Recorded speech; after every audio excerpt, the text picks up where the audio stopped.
The Gulf is lined with tiny Sunni-ruled Gulf states, with huge, populous, Shia-dominated neighbors.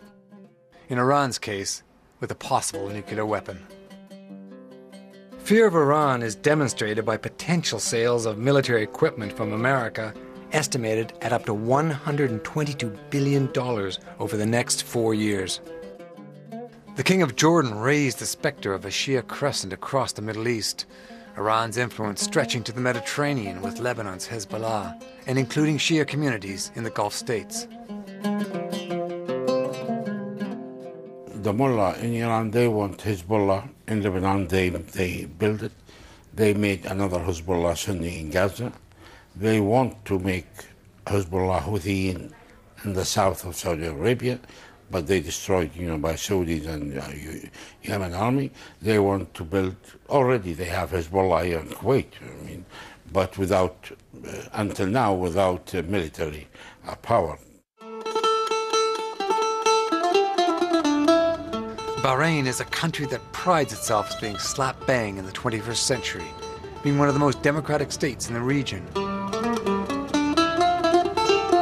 The capital, Manama, is on track to be the financial center of the Middle East.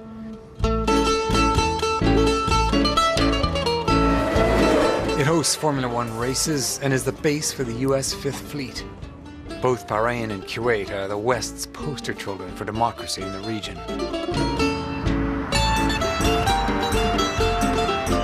But there are signs that both are sliding backwards. There's increased repression, and democracy is eroding. There are 3 cars are following us now. The white and the blue and green one. They want you to know, guys, that you are being followed. Well, they're not making much attempt to conceal themselves. I think they want us to know that they're following us. Yes. It's a way of trying to intimidate people, I suppose.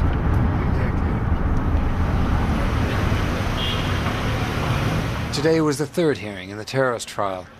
There are concerns about the haste with which the trial is being forced through. What's going on right now? Defense lawyers are attempting to get the judge to throw out the confession evidence due to torture claims. We were stopped from filming.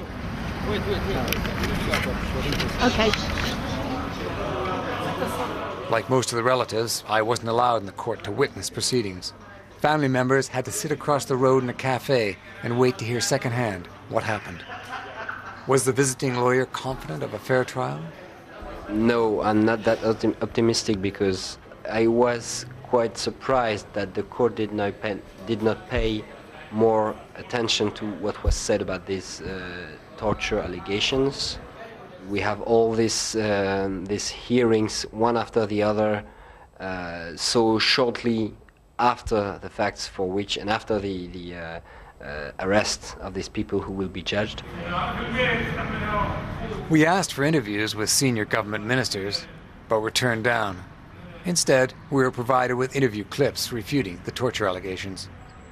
Every accused has the right to a fair trial. It will be a public trial in which the detainees will be presented in front of a court with the defense lawyers. And also, most importantly, is that courts of Bahrain, like any other courts in the world, do not accept any evidence that have been collected through torture.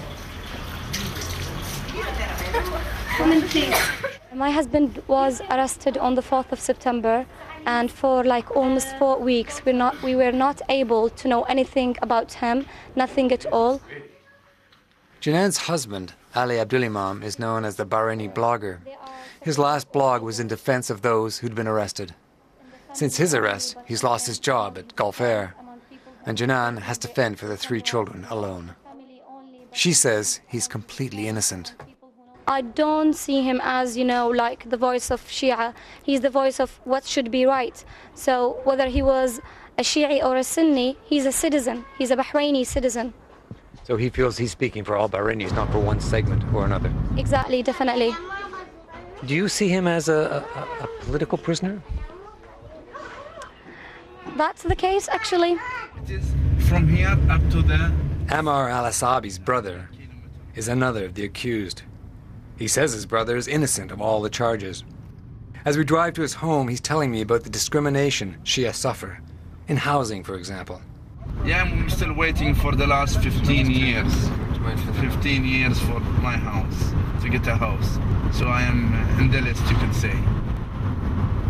They built one, you could say, city. It's around 900 houses, fully furnished, for the government people, those people who was working in Ministry of Defense, for high people.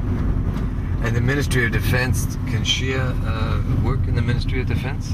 Well, before, yes, but now nobody can work in that. Shia are disqualified from working in certain key sectors, such as security, defense, and the top jobs in the oil industry. Unemployment rates among Shia are very high, so Ammar runs his own business. You could see that discrimination very clearly in Bahrain. You could notice that. You go everywhere, you will see this. Now for government jobs, you will not get. For Ministry of Interior, you will not get. For Ministry of Defense, you will not get. Where you will get? Private sector. Private sector, what's the wages they will pay for you? Or you could find your own business. This is the only way if you want to live in Bahrain for Shia. His brother Jafar was living in exile in London before his arrest, working as a taxi driver. He was picked up while here on holiday, having just returned from a trip to Iran. This is where they came for Jafar. They came around 3 o'clock in the morning. They were searching for the laptops or computer, whatever. But there is nothing here because Jafar did not bring anything with him. Jafar's grandfather was the only one at home. This is where he was living while in Bahrain. That's Nasrallah? Yes. The leader of Hezbollah?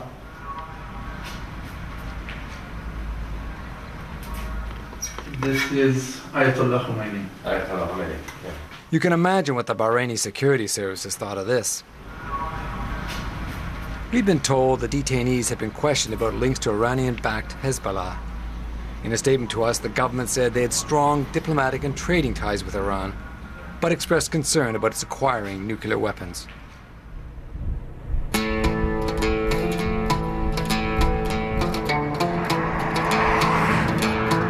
20 years ago, Saddam Hussein's Republican Guards stormed down this road and invaded Kuwait.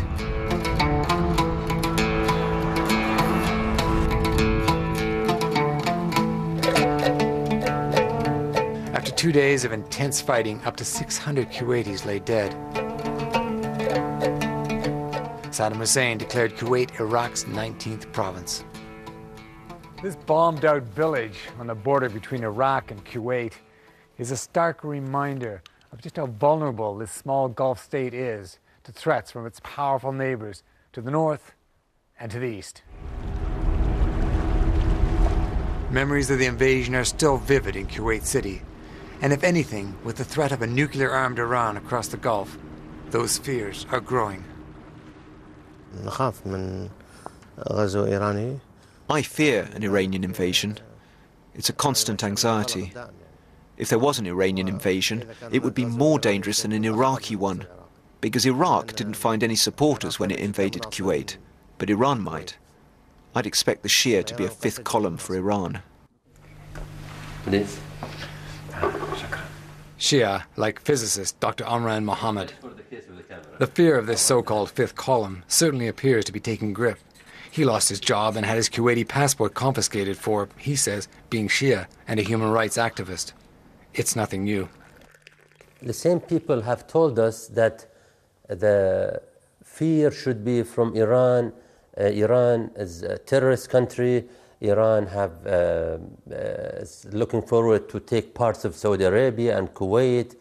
And then, after all these threats, Saddam came and invaded my country and took the whole country in 2nd of August 1990.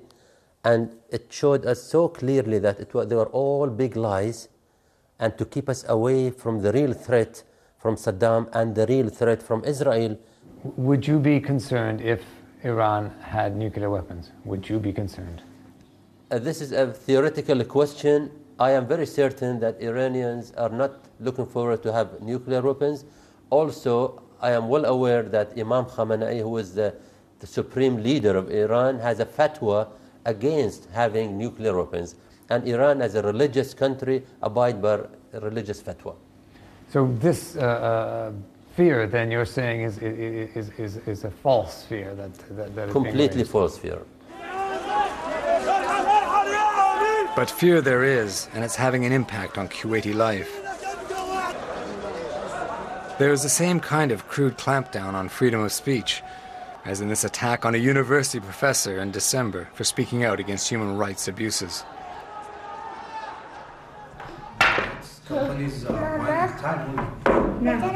And he's not alone. The grandchildren of Mohammed al-Jassim don't know yet, but their grandfather, a well-known journalist turned internet publisher, is in prison. He's been writing in his website for over 5 years. But the change in approach that has happened to my father is an article he wrote exposing the Iranian influence in Kuwait. In a parallel with Bahrain, I'm again at a courthouse. Today, al-Jassim is defending himself in one of 18 cases brought by the government, including one of trying to overthrow the state. I've just spoken to Mohammed al-Jassim. He was dressed in brown prison fatigues, seated in a cage. He told me the reason that he's in prison is that he's written that this government, his government, is working too closely with the Iranian government, with Iranian interests here in Kuwait, and against the interests of the Kuwaiti people.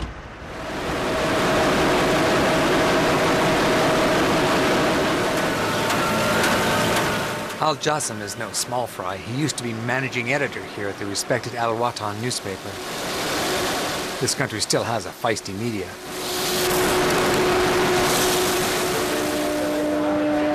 Front page columnist Fuad al-Hassam says his colleague knew perfectly well that playing the Iranian card would get him into trouble. How big a threat you consider Iran to be to Kuwait? Big, very big. Not for Kuwait only, but for the whole regime.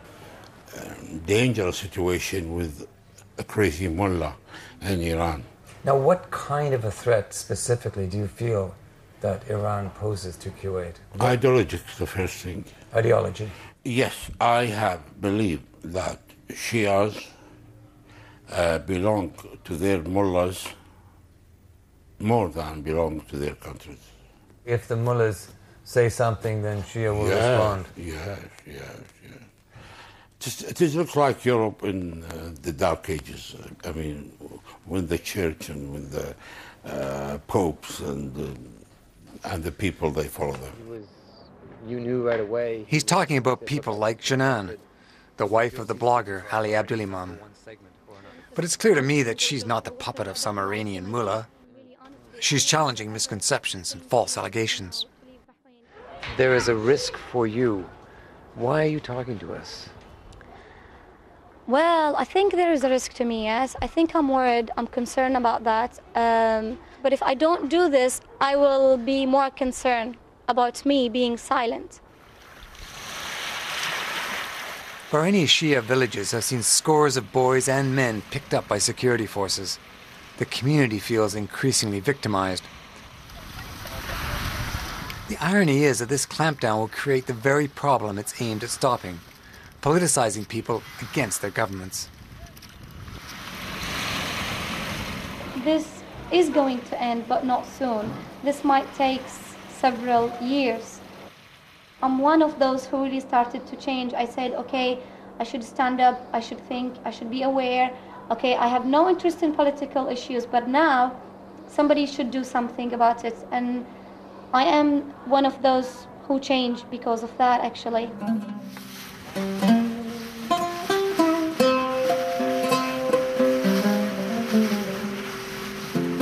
There is a surface calm to these Gulf states, but turmoil in other Arab countries shows just how quickly things can turn. So will the instinctive harsh reaction to dissent in places like Bahrain lead to a rising tide of anger in an already unstable region?